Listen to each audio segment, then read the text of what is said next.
After their dream wedding was derailed by the coronavirus pandemic, two doctors decided to push through with their prenup shoot in a hospital. One of them is also a COVID 19 survivor. But why hold the prenup in a hospital? Let's go straight to the sources of the story. We have doctors Lennon Vasquez and Jonah Nival. Doctors, welcome to the source and thank you for your time and, well, congratulations. Yes, good morning, Miss Pinky. Okay, I don't know who to address this first question Yes, to, good but morning po. I'm sure you'll know who should answer. Opo, whose idea was it to hold Sige your po. prenup in the hospital? Hmm. Should I answer, Ah, John? sige. Ako na nasasagot. Ako na nasasagot. Yes, actually, it's my idea na Ikaw na. dito na sa hospital gawin. Actually, before the pandemic, I have already this idea kasi dito rin kami nag-meet, dito nag-flourish yung love story namin. Pero actually, before the pandemic, itong hospital namin was the least of our the list of our choices kasi si Jonah, I think may konting hesitancy dito sa hospital gawin. However, after pandemic, sabi ko dito na tayo talaga. And then pinayagan naman kami ng management.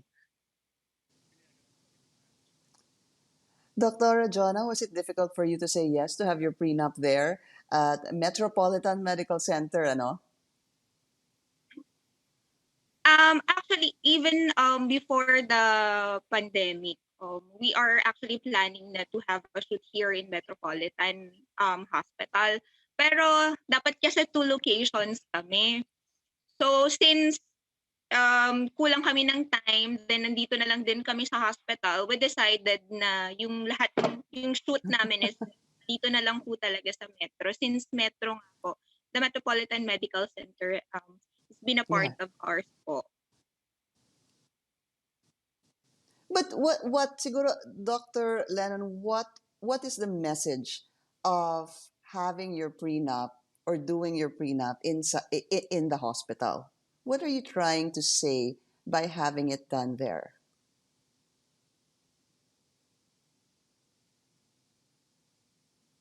Yes. Siguro kasi every day of our news regarding pandemic, it's always negative. Usually a high rising of COVID cases, especially in internal medicine. I have seen firsthand how families are ruined, especially yung mga elderly couples na nagsasabay, or sometimes may iba nagsusurvive yung isa, however namamatay yung isa, and then pareha silang COVID patient. Parang puros negative kasi about COVID, especially recently regarding sa vaccine. I've been reading reports na nagkaroon na naman daw ng problema sa vaccine. So puro politics about COVID, pati hanggang politics ng COVID-19. So naisip lang namin, or maybe these pictures would like to send a message na there's even COVID-19 is really devastating to everyone, actually, di lang naman sa Pilipinas, sa buong mundo, all over the world. Na we would like to say na there's still hope after this COVID-19. Hindi naman siya, I personally believe that this will someday end. Kasi in the history of the world, ilang beses na tayo nagkaroon ng pandemic. And if I'm not mistaken, the last pandemic was in 1918, in which siguro at that time, as I know, kahit penicillin hindi pa na-invento. So how about more ngayong this time na sobrang technologically advanced na tayo? Maybe the vaccine will be delayed, pero at least may ginagawa tayo, hindi katulad ng mga nakaraang mga pandemic. Hinahayaan lang nating ubusin tayo hanggang sa mawala na lang siya ng kusa. So I think these pictures, we would like to say na we would like to send a vibe na there's still hope na ano pa rin, na still kahit kami nasa hospital, baka isipin ng mga tao na lagi kaming nasa stress, but we would like to say na Mm-mm. there's still time for love. Yeah. And and that's coming from Dr. Lennon, who had contracted COVID-19. I wanted to ask the partner, Dr. Jonah, what was it like during that whole struggle ni Doc Lennon when he contracted the virus? Yes, actually that was he was actually admitted for almost 1 month. So initially syempre we thought na okay lang siya kasi his symptoms like dry cough lang. But then third day, I think it's his third day of hospitalization, yun na, nagsabi na siya sa akin na medyo nahihirapan siya huminga, and then the fever strike. So from that moment, parang inisip na namin yung ano ba pwedeng mangyari. Kasi at that time, I was also in quarantine because of my exposure to him. So I was also waiting for my Mm-mm. result. So pareho kaming kabado.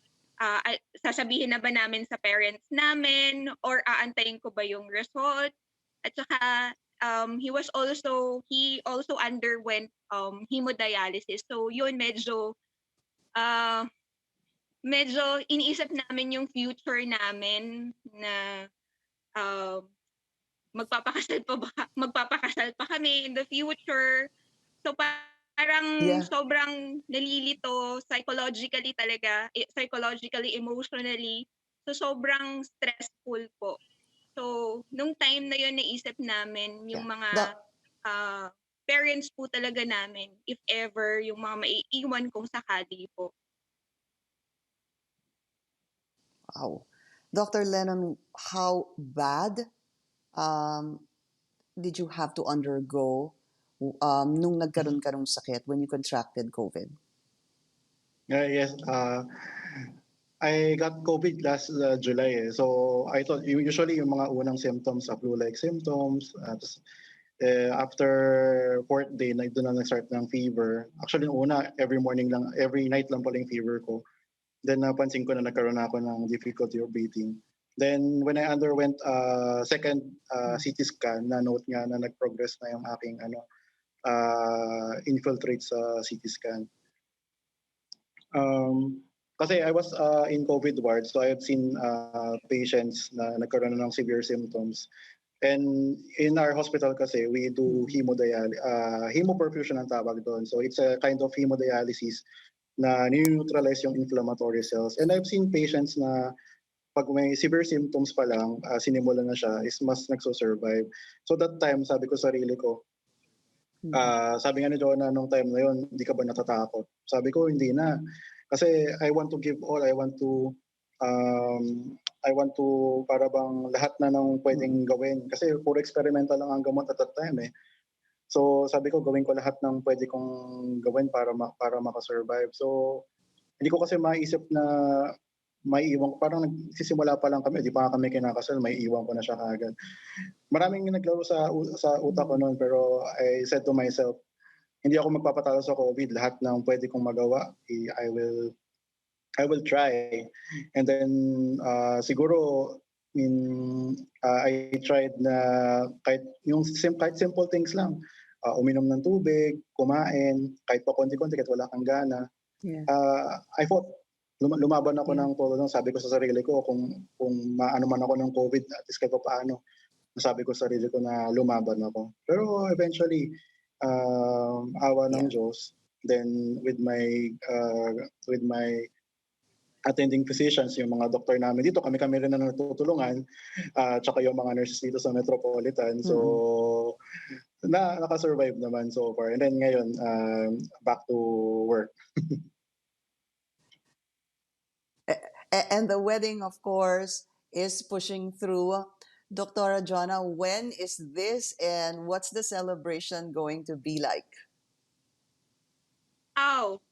The wedding will be on December 28th, this coming December 28th. So, it will be an intimate wedding lang po for, initially our target guests would be dapat 150 to 200, but since it's pandemic, so we trimmed down to 40 guests, so including us, so with our Mm-mm. family and then few friends po. So it will be an intimate wedding lang po.